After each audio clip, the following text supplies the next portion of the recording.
अरुणाचल प्रदेश में सियांग नदी के किनारे ये वे टेंट है जिन्हें बांध बनाने वाली कंपनी के कामकाज के लिए बनाया गया था, लेकिन अब एनपीसी की साइट पर वीरानी और असंतोष के सबूत बिखरे पड़े हैं। डैम के सर्वे के दौरान एनपीसी को स्थानीय लोगों के भारी गुस्सों का सामना करना पड़ा। नाराज लोगों ने तोड़फोड़ की और मशीनों को आग के हवाले कर दिया। सर्वे साइट के करीब ही पोरांग गांव है। इस सियांग नदी के किनारे बसे इस गांव में सदियों से आदि जनजाति के लोग रहते हैं। ओदनी यहाँ एक दुकान चलाती है और खेतीबाड़ी करती है। डैम बनाने से हम लोग कैसे खाएंगे, इसलिए हम इसे बनने नहीं देंगे। डैम बनाने से सारी ज़मीनें चली जाएंगी। हम लोग इसी ज़मीन पर बागवानी करते हैं।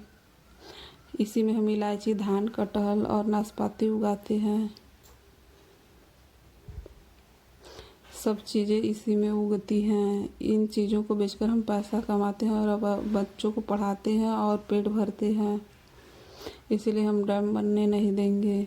2 बच्चों की माँ ओदनी कहती है कि वे अपनी ज़मीन बचाने के लिए अपनी जान तक दे देगी। डर नहीं लगता है, मरना होगा तो मरेंगे, ज़मीन के लिए मरेंगे। तिब्बत से निकलकर भारत में दाखिल होने वाली ब्रह्मपुत्र नदी को यांगलुप, सांगपो और सियांग कहा जाता है। दिसंबर 2024 में चीन ब्रह्मपुत्र पर सबसे बड़ा बांध बनाने का ऐलान किया। भारत को लगता है कि इस बात से सूखे के सीजन में ब्रह्मपुत्र का पानी 85% घट सकता है। यही तर्क देकर अब भारत अपने इलाके में ब्रह्मपुत्र पर बड़ा पनबिजली और स्टोरेज डैम बनाना चाहती है।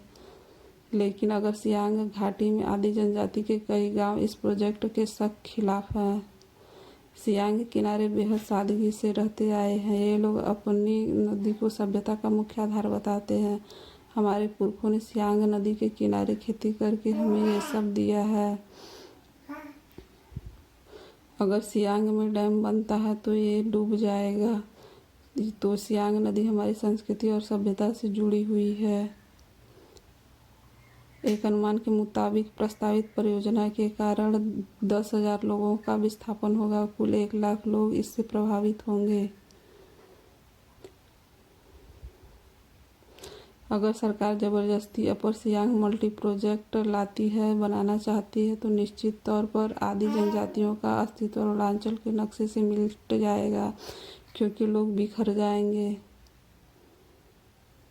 भारत सरकार को लगता है कि 2030 के मध्य चालू होने वाला चीनी बांध करीब 40 अरब पानी घन मीटर मोड़ सकता है। चीन इससे इनकार करता है।